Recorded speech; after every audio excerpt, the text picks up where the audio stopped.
నువ్వు కాంగ్రెస్ పార్టీ ముఖ్యమంత్రివా లేకపోతే తెలుగుదేశం పార్టీ ముఖ్యమంత్రివా? శరీరమేమో కాంగ్రెస్, ఆత్మనేమో తెలుగుదేశం. ఇది ఎక్కడ రాజకీయం?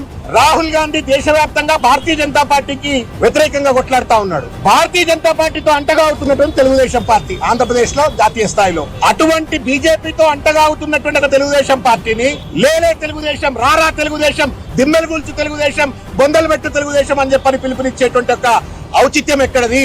ఇది ఎట్లుందంటే రెండు కళ్ళ సిద్ధాంతం. ఈ కన్నుతో బీజేపీ కన్ను కొట్టాలా, ఈ కన్నుతో తెలుగుదేశం పార్టీ కన్ను కొట్టాలా, రేవంత్ రెడ్డి కాంగ్రెస్ పార్టీ జపం మాట్లాడాలా? ఏది నమ్మాలా నిన్ను?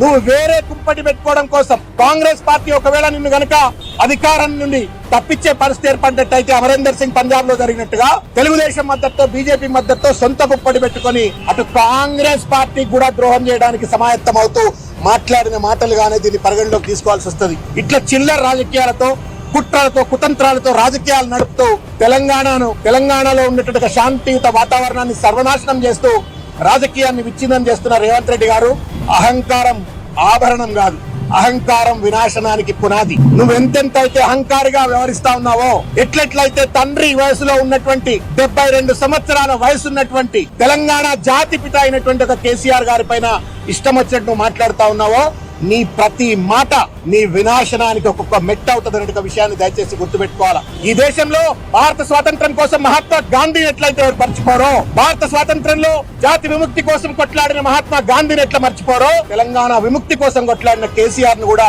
అట్లాగే మర్చిపోరు. నువ్వు దిమ్మెల్ని కూల్పియచ్చు రేవంత్ రెడ్డి, నీ పోలీసులను, నీ పెయిడ్ ఆర్మీని అడ్డం పెట్టుకుని. కానీ ప్రజల గుండెల్లో గూళ్లు కట్టుకున్నటువంటి ఒక తెలంగాణ ఆత్మగా మారినటువంటి ఒక కేసీఆర్ గారి యొక్క గుర్తులను, వారి సాక్రిఫైజెస్ ను, వారి కాంట్రిబ్యూషన్ ను ఎవరు కూడా చెరపలేరనే ఒక విషయాన్ని గుర్తు చేస్తూ